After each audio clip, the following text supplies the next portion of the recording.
All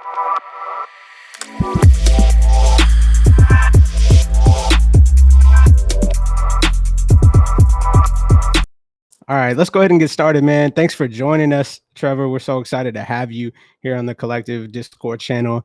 Man, I really wanted to just kind of start by just you kind of telling us who you are and what you're about. And I got some questions, but kind of wanted to let you intro who you are. I know who you are. We've been friends for a minute now. And you're just one of my favorite creators, one of my favorite people in the world. But I would love to just kind of, hear about you, a little bit about your story, and we'll get into it. Yeah. Appreciate you, dog. So my name's Trevor Wentt. Artistically, I say that I make art to challenge perspectives and to give hope to marginalized and oppressed peoples. And so my art kind of focuses on that. I kind of specialize in portraiture. I'm known by a lot of folks as a self-portrait photographer in some regard. I do just a lot of series, project-based work. I really believe in the power of art and the power of art to really. I think art can change the world. If used properly, and I think art has massive spaces in social movements and just has a lot of power in people's lives. I'm the fifth of six kids.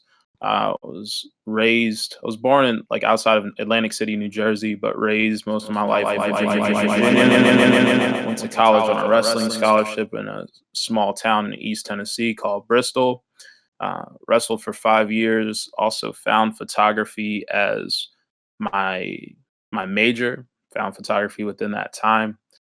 Coming up as a kid, to a single mother, that's not a situation where you're gonna often find a camera, in terms of how expensive it is. But ended up finding a camera in college, basically, and started just using it as a creative outlet. One of my professors was really big on that for me. And yeah, just kind of fell in love with it. And then over time, uh, we didn't have a film program, but we did some video work. And then as I got out of college, I utilized video a lot more because video is oftentimes, it seems like it's the more accessible thing to make a living off of Yeah. these days. And so, because in some regard, there you got to push past some of the space where people think that they can produce what you can do photographically with their cell phone, and cell phones can do some amazing things, but there's a bigger barrier when it comes to video because people know that they can't produce your cinematic level stuff with their cell phone in the same sort of ways. And so anyways, uh I pressed more into video and film over time, and yeah, just really found my voice throughout, just developing, and throughout that season worked at a couple churches as a visual arts director, for 5 years after college, and left my job as visual arts director at a church in Raleigh, North Carolina, back in the end of 2019, and have Yeah, just been. when I visited you a couple of times out there. Yeah, yeah, and then ended up just going full time art. Finished my master's degree. Uh, that was in Christian ministries, basically. In Gosh, when was that? I guess it was last year, last May. I didn't graduate because COVID. Didn't walk. I did graduate, got my diploma, but yeah, and just have been focusing on my art the last year, and really just pushing into that and the different spaces that I inhabit with that, different social media, YouTube, all that stuff. So Yeah, yeah, that's amazing, me. bro. Yeah, thank you. Thank you for that. Just kind of, I know you as a creator, and I think it's kind of interesting. I think when we think experts, I think we kind of get this imposter syndrome, and also too, I think we can think of the more following you have or the bigger you are, means you're an expert or whatever. But I just wanted to kind of flip that script in these sessions and bring some people that I admire, who create great art and stuff that I think is amazing. And I think that definitely is you, whether, bigger following or not. And I think one thing that I've seen you grow in is your YouTube channel specifically, and the content that you produce. I used to work at a record label. Um, Kind of some context to this, to how Trevor and I know each other. I used to work at a record label, and Trevor reached out to the record label and was like, "Hey, I'm going on a trip across country and I want to take photos for your record label. Send me some merch and I'll take pictures of myself documenting my journey." And you did that for how long? We were on the road for a month, like over a month. And you just did it, you just hit it off a whim, and we're just like, it was cool. I really admired that before I really even met you, is because I saw somebody as a creator be like, yo, I'm taking my creative into my own hands and I'm gonna say I can do this and just make my own content, whether someone paid you or not.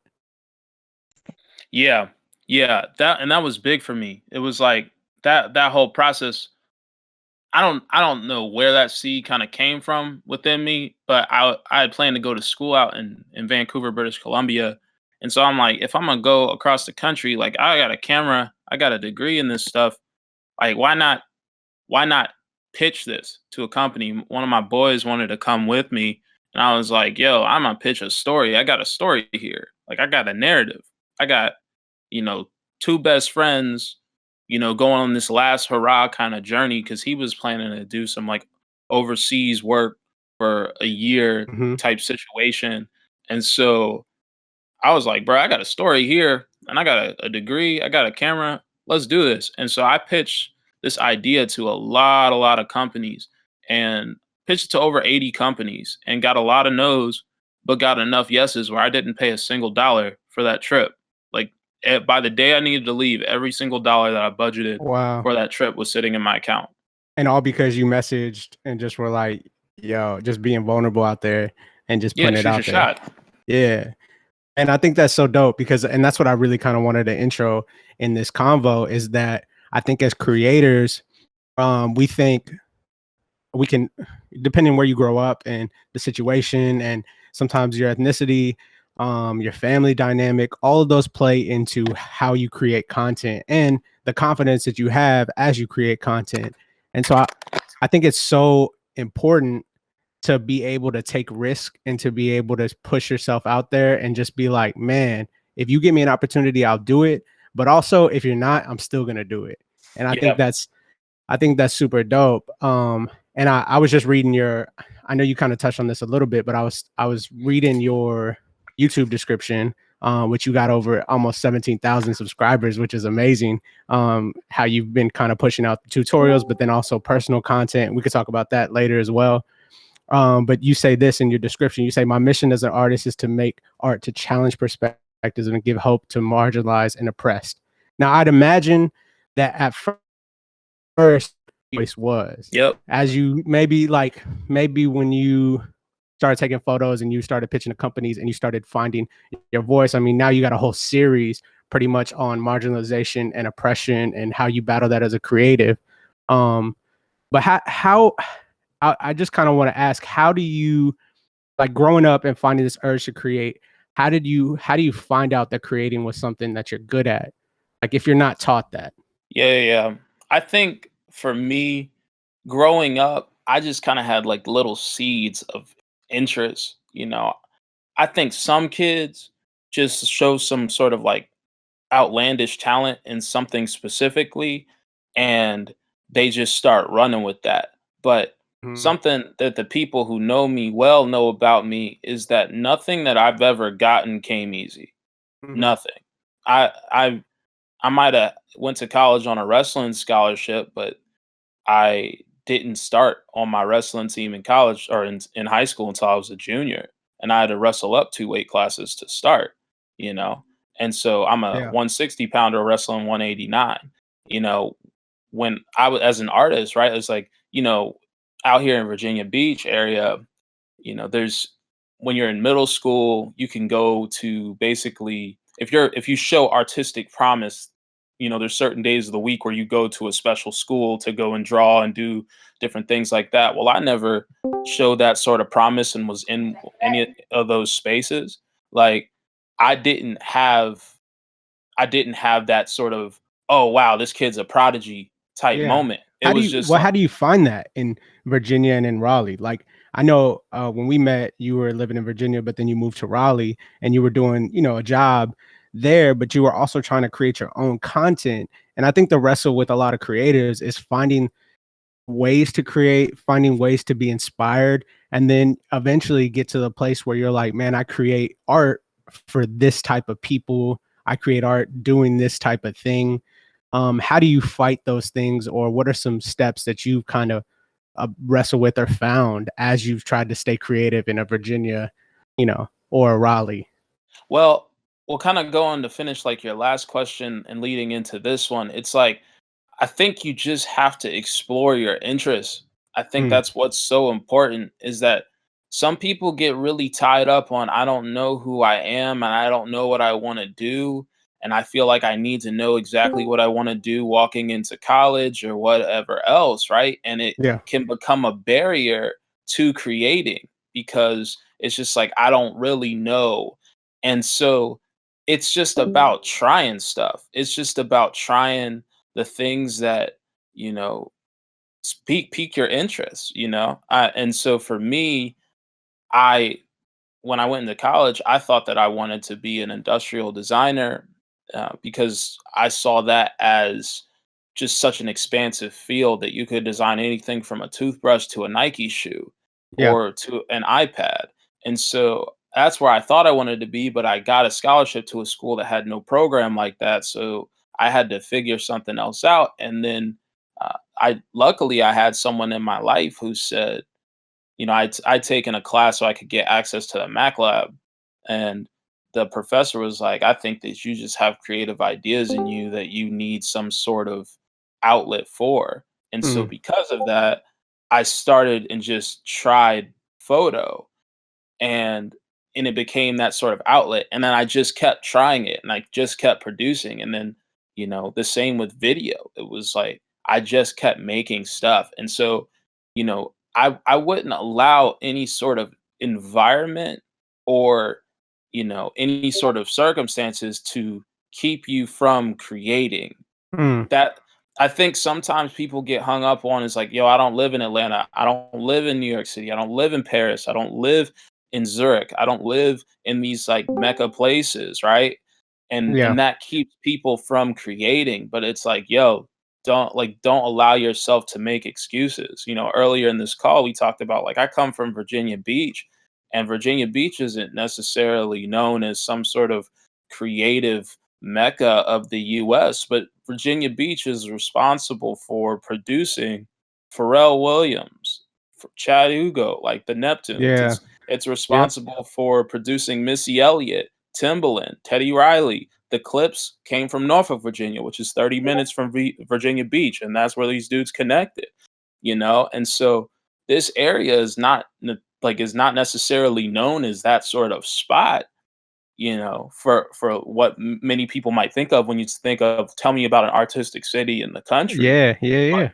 But Yeah. these heavy hitting type cats came from here. And so I wouldn't allow your environment to prevent you from creating. I think sometimes it's actually helpful for us to have, challenges to my professors told me, sometimes it might even be helpful after you're out of college and things like that to do some of the parameters that we sort of create in Yeah. college assignments, because sometimes when you give yourself parameters to work within, it makes you think outside of the box. It makes you think more creatively. It gives you like challenges to push your mind to think in a more creative way. And so I wouldn't allow, if you're in some space you know that doesn't necessarily inspire you, there is some merit to say like, yo, that doesn't mean that you don't have aspirations to get somewhere. But if you can't get to that sort of space right then and there, if you can't get to the place where you really feel like you're going to come alive, don't allow the environment Yeah. that you're in at that moment to keep you from making the work that you feel like you were made to make. Because Mm. only it's I always tell people, make the work that only you can make, You know you what? know. Well, you know what's crazy when you say that, I start thinking about, and we've had talks offline about this, just about our journeys. Me as a Mexican American man, I didn't speak Spanish, and I kind of ran from my Mexican culture. growing up as in Texas, and now in New York. But as I've gotten older and started to create content from within, and kind of creating content instead of just trying to replicate or emulate another style, I've started finding the beauty in not knowing different things, or the beauty in wrestling with my culture. And that's caused me now to develop a series for somebody like me, and to see that that art does need to be seen and does need to be heard, instead of just running from it in my art. And what I've done now is try to embrace it, you know? Yeah, yeah, that embracing the process is so important because you most of your life is lived in the process. You know, Hmm. your life is not comprised mostly of the destinations you want to reach. And so if you hate the process of getting better, or hate the process of creating or finding your voice and finding your gifts and finding the things that you want to do, you're going to hate most of your life. Yeah. And so you've got to learn to fall in love and enjoy becoming better. It's like, I was watching a movie last night, Judas and the Black Messiah, that just came out and is on Yeah. HBO It's a great one. Max. Yeah. And one of the scenes in the movie, um, you know, one of the Black Panthers who was killed by police, was talking to Fred Hampton, who's the chairman of the Chicago chapter of the Black Panther Party, and the mother's talking to him, and his girlfriend is pregnant. Fred's girlfriend is pregnant at the time, and so she asked how she was doing, and he said that she was tired of being pregnant, and the mom said, "Tell her to cherish it. Tell her to cherish every moment of it." Mm, And that's a really interesting that's a really interesting perspective to walk into, because it's like, it's a moment that you don't necessarily get back. You only, and some people might, loathe like pregnancy, or whatever, but I've heard a lot of women talk about, you know, that like, man, there were some tough moments within there, but like, there's some sweet things that they hold on to from those moments. And so I think, if in life, I think that's a good kind of comparison or metaphor when we think about, yeah. the aspects of growing in our life and creating life, in the other ways of how we're trying to create life through our art, right? It's like, to enjoy the process, the hard moments, the mountaintops, and then the ultimate, like, culmination of stuff, and then, continue to re-engage and get better, and just enjoy seeing yourself develop, because you'll never get that back. But man, it's sweet to really enjoy just leveling up. Yeah. I think that's amazing. I think the beauty in that is like there's so much beauty um in embracing those difficulties and the hardships, and being aware of those. So like that's what I love about your art and the way that you create.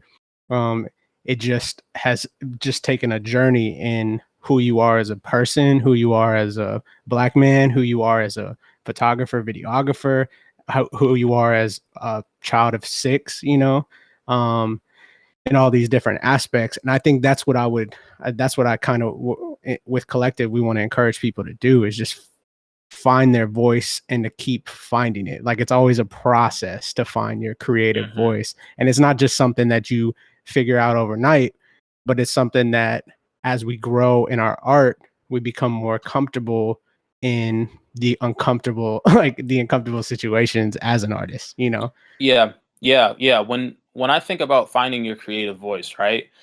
It's like, I didn't, like you said earlier in this convo, Joe, I didn't know what I wanted to do. I didn't know what I wanted to create. At first, I thought I wanted to be a fashion photographer, because I really looked up to photographers. One, my Yeah. mom my mom's BFA is in fashion design, so I was around fashion my whole Yeah. life, and I love fashion. And so I thought, okay, bet that's what I'm gonna create. And then one of my professors challenged me, okay, well, for one of these projects, do a fashion series.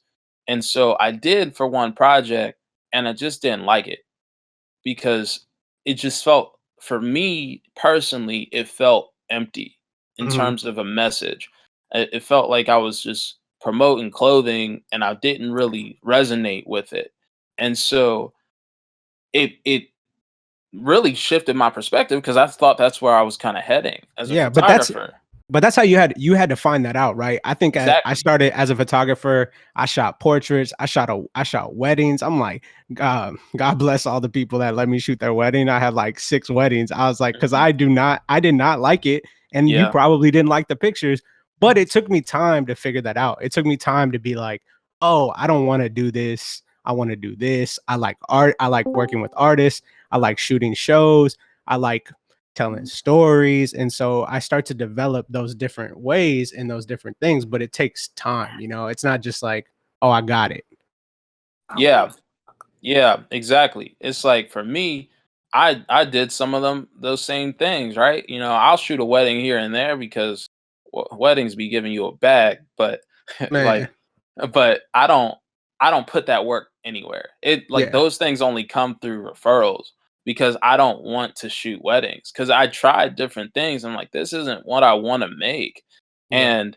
and so it only came through the process of creating stuff because like as college was kind of coming to a close, I was doing a lot of projects that were like Bible stories and stuff like that, and then I was just like, this isn't really where I want to be either. Like that, it kind Yeah. of fit for that time, but then after it, I was still like, man, I'm still trying to figure this out. And it wasn't until I was starting grad school, leading into that, I said to my brother, I called on my brother. I was like, "Yo, I know what I want to make. I know what my identity as a creative needs to be." Hmm. And it became that I make art to challenge perspectives and give hope to the marginalized and oppressed. And I was like, and this is what I feel like what makes me come alive, but I don't have the portfolio to prove it. And so Yeah. then it was like, now I gotta go through a process of building a portfolio that actually shows, like But making the art that yeah. actually shows that this is who I am as an And artist. what I've seen you do a great job in that is your series on Do Rag Thoughts, where you just post up and like talk about just different things experienced in the Black community, simply in a do rag, and it's like for Mhm. some people that could be like, oh, this is monotonous, but for you, that to me could almost see it could almost be, to me it seems more freeing to be like, oh, this consistency. Now you're doing, the Child of God series, and you're like really devoted this whole time into it. But what about that progression of like that? Yeah, yeah. So I think for me, initially, so the first work that I made that kind of sat within this lane was this self-portrait that is called My Skin Is Not a Threat. And it looks like I have My Skin Is Not a Threat painted on digitally painted on my face. And a lot of people really resonated with that work. And it's still my highest selling print. Mm, It's like to this day. And I made it in my bedroom with a throw blanket clipped to a ceiling fan to be a black backdrop and some constant like cheap impact lights. And sheesh. it sells more than like stuff that I'm shooting with strobes and more professional setups with Yeah. my paper backdrops and stuff like that. And it just goes to show, back to that, like when you have limitations, sometimes it pushes out that creative. Uh, but yeah, the process that kind of kept developing was just one, I was just making stuff and trying to educate myself and research in the lane that I wanted to create because like I said, I believe that art is powerful. I think that art can reach a lot of people in ways that other stuff wouldn't reach. And so I don't want to be misinforming people on the things that I think that are important that could challenge people, change lives, compel actions, this, that, and the third. And so, I had Durag thoughts came from a concept of I just had this idea where I was doing at first it just started off on my IG stories and I was just doing quick little snippets because I kept trying to figure out, especially because I was doing working full time at this church. I was getting my master's degree, Mm, and then I was still trying to work on personal projects, and I was crafting City of God, which is a limited series that I've been rolling out on YouTube.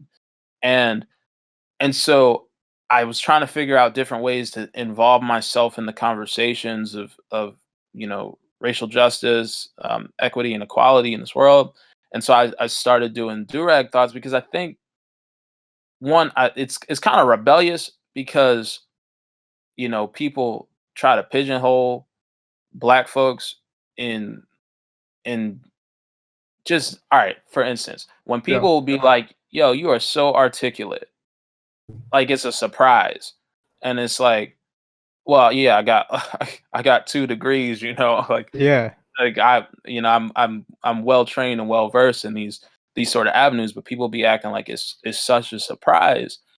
And so for me, it was like to take something where people might use that to discriminate against, us, to see a black dude rocking a do-rag and then, you know, just talking my talk, like saying the yeah. things that I believe. What you say, Uh, yeah, how you talk, yeah, yeah, yeah, exactly. And walking through and educating on different sorts of concepts, from whether it's faith, whether it's art, whether it's justice and equality and equity, it's walking through all those different lanes of my expertise, but doing yeah, it in a way that is kind of subversive to the narrative of what intelligence needs to look like.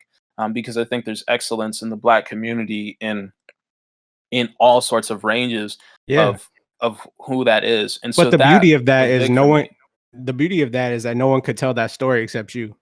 And it's like, I Yeah, think that's what we start. I think, we start trying and failing in different, like, we just do a bunch of stuff and as an artist and we just try stuff. But then it gets to a point where you see this specific need or this specific thing that you're missing and you haven't seen. And you're like, man, I'm gonna create that. This is my experience. yeah, yeah. I think again, back to that idea of make the work that only you can make. Mm, It's like allowing stuff to just birth out of you, but you don't have to overthink that stuff. I've seen a lot of people talk recently about overthinking as a form of procrastination, which I don't know how much I believe that, but at yeah. the same time, I do think it's a challenging thought that's worth considering. But if you overthink too much and you don't just allow yourself to create and just go out and shoot, you're never gonna make anything. Yeah. One of my professors in college, her name's Tammy Mercure.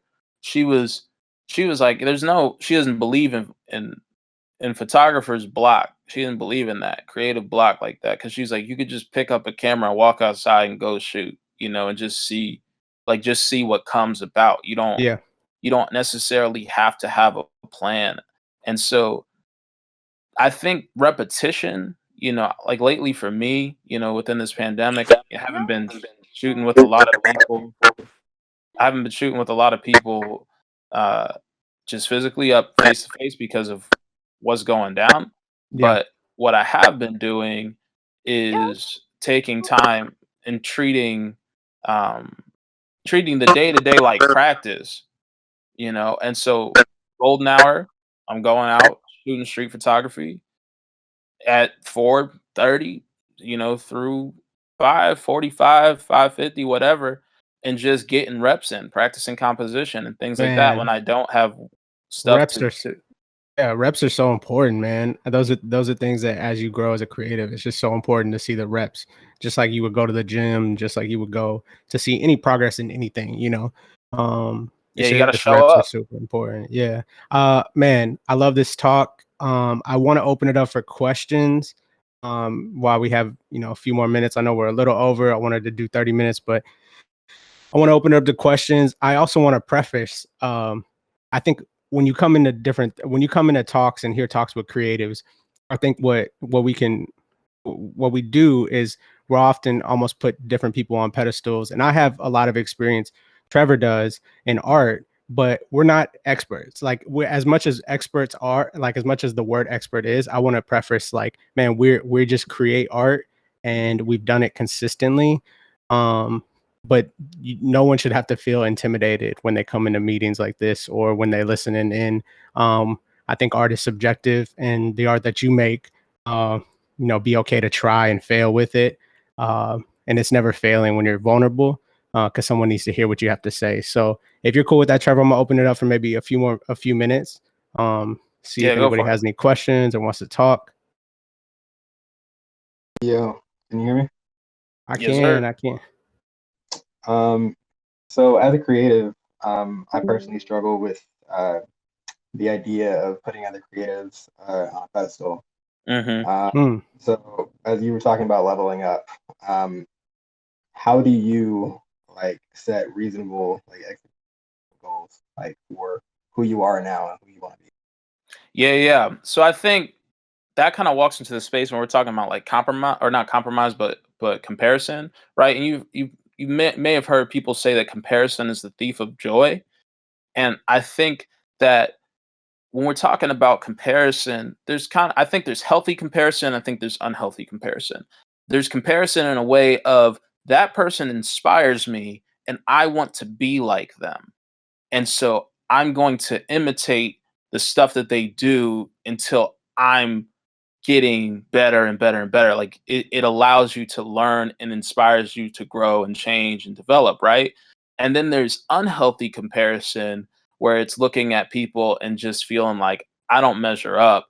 I don't do this well. And so, you think about different rappers, right? I've heard Andre 3000 talk about this in the past. He did an interview with Rick Rubin, um, on Rick Rubin's podcast, and he was talking about how, um, as a kid when he was rapping, because Andre is viewed by a lot of people as, you know one of the top three rappers who's ever lived, yep. and Andre was talking about how he would try to imitate a lot of different rappers that he admired's flow until he found his own flow, until he found his own style. And I think that there's actually a real good lesson to learn there for a lot of creatives, is that it's okay to look at other people's work and try to imitate and execute some of the stuff that they've done as a learning mechanism. And then in that process begin to find your own voice, Yeah. not necessarily like I just want to be like this person, but utilizing that person's skill sets in order to kind of bring yourself up to different levels. And then I think when we're talking about reasonable goals and expectations, I think when we're talking about some of those things, it's like for me right now, right, you know if I was to look and say, all right, next year I want to be an Oscar winning, you know, director or cinematographer or something, that's probably not all that feasible within the realm that I'm kind of existing in. But if there, I have to ask myself, okay, what are the steps that I need to take in order Yeah. to get to being, an Oscar winning director, producer, or cinematographer, whatever, right? And so it's like, okay, let me look at this goal and then let me see, okay, all right, so I need to figure out how to get into Hollywood. Okay, I need to figure out where my skills need to be in order to do these things. Where do I start? It's like setting the steps that you need to execute, the small steps that you need to execute in order to get to your bigger goals.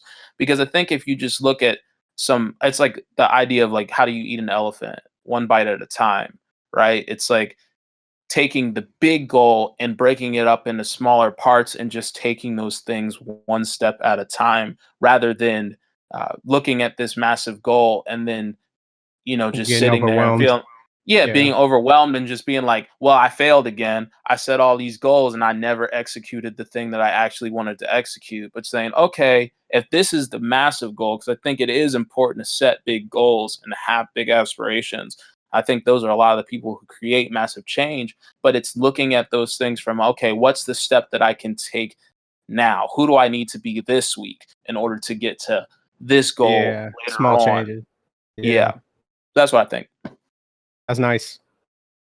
Thank you for asking a question, man. Next, anybody else? It don't even have to be a question. If you want to talk about art, whatever, how maybe the challenges in finding your own voice, maybe things that you wrestle with or you're struggling with, as far as an artist, and you know, Oh, hi. Yazil, how's it going? Pretty good. How about you? Good, man. Good. Thanks for joining us. It's my pleasure. But I was gonna say, I just find your whole message like very strong because I live in Maryland, so it's like 2 seconds away from Virginia. So Mm-hmm. I know like the exact area you're in. Well, what both of us are in. And since I've started my creative path, the main thing is like getting out of Maryland DMV to Mm-hmm. actually do something because all there is by me is just journalism. Mm-hmm. So it's just refreshing to see someone being successful or pursuing that path here. Yeah, I appreciate that, man. Yeah, and I think that that's the DMV area is very, very interesting.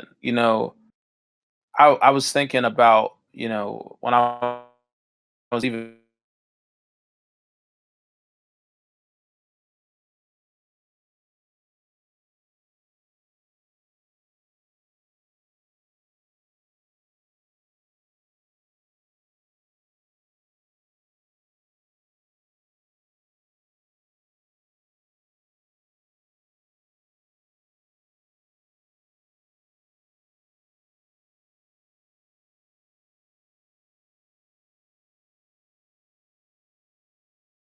God and really all my personal videos. Tay, the producer, has made that stuff, and he's lived in DC all his life, and he's kind of ready to go in some capacity, but he's still there making incredible stuff. And so I think it's good to have, if you know that you want to get out and go somewhere else. I think that's not a bad thing, but I think it's like, okay, this is where I want to get, but what can I do right now? Not to make the not to make the excuses of I can't create right now, but creating still in that environment in order to, you know, develop, and then also just thinking of, okay, where can I go next, and how do I get to this next place? Yeah. That's good. Thanks, Jazel, for answering that. I mean, asking that question. Let's take one more. Before we. I have a Before we question. What's up, Megan? Hey, you guys are talking about the DMV area. I'm in DC right now. I go to American University. Turn up. Yeah, so I'm kind of combining that conversation with you talking about your bigger goals and taking those small steps. Um, I have bigger goals and I'm trying to pick one. I could stay in DC and do documentary work, which is something that's really big here, or I can go to NYC, LA, and do more fiction stuff. And I have so many bigger goals that I want to pick a path and go down that one, but I'm still uh, trying to decide that bigger goal, and I don't know what small steps I can take that can just help me in general instead of I don't know. I don't know if that made sense, but yeah.